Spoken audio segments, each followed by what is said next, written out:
Annie കുഞ്ഞിനെ സ്നേഹിക്കുന്ന പോലെ മാഗിക്ക് എന്നെ സ്നേഹിക്കാൻ പറ്റും. മാഗിക്ക് സ്നേഹിക്കാൻ പറ്റുമെന്ന് അറിയില്ല, TM പ്രതാപന് പറ്റും. ഉമ്മ വെച്ച് സ്നേഹിക്കാൻ പറ്റും.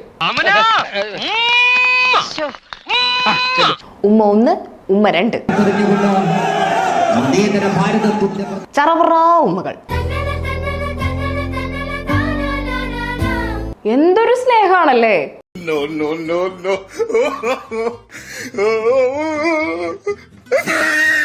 അല്ല പ്രതാപേട്ട, ഇങ്ങനെ സ്നേഹം തോന്നാൻ എന്താണ് കാരണം? പാർട്ടി എപ്പോഴും എന്തൊരു ജോലി ഏൽപ്പിക്കാൻ പറഞ്ഞാൽ, പോസ്റ്റ് പിടിക്കാൻ പറഞ്ഞാൽ, കുഴികുത്താൻ പറഞ്ഞാൽ, മുദ്രാവാക്യം വിളിക്കാൻ പറഞ്ഞാൽ, സമരം ചെയ്യാൻ വേണ്ടി പറഞ്ഞാൽ, പാർട്ടി പറയുന്ന എല്ലാ ജോലിയും ചെയ്യുന്ന ഒരു പാർട്ടിയുടെ വിനീത വിധേയനാണ് കല്യാണായ ഞാൻ. കുഴികുത്തല് മാത്രമല്ല, ചുമരെഴുത്തുണ്ട്.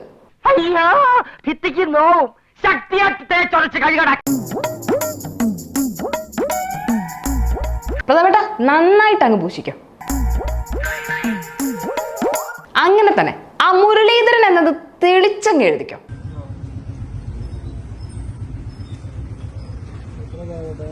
എന്നാലും പ്രതാപേട്ട, നിങ്ങൾ KPCC വർക്കിംഗ് പ്രസിഡന്റ് ആക്കാന്ന് പറഞ്ഞ ഒറ്റ കാരണം കൊണ്ടാ തൃശ്ശൂർ വിട്ടുകൊടുത്തെന്നാണല്ലോ കേൾക്കുന്നത്.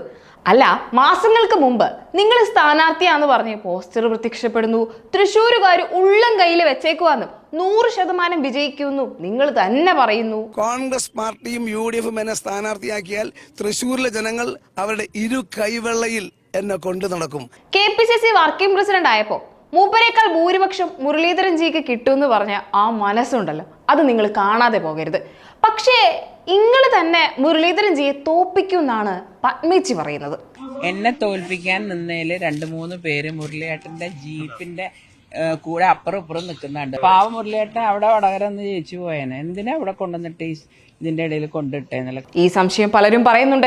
അല്ല, സ്ഥാനാർത്ഥി മുരളീധരൻ ജിയുടെ പോസ്റ്ററിനേക്കാൾ നിങ്ങളുടെ പോസ്റ്ററാണ് തൃശ്ശൂർ അങ്ങാടിയിലുള്ളതെന്നാണ് പറയുന്നത്.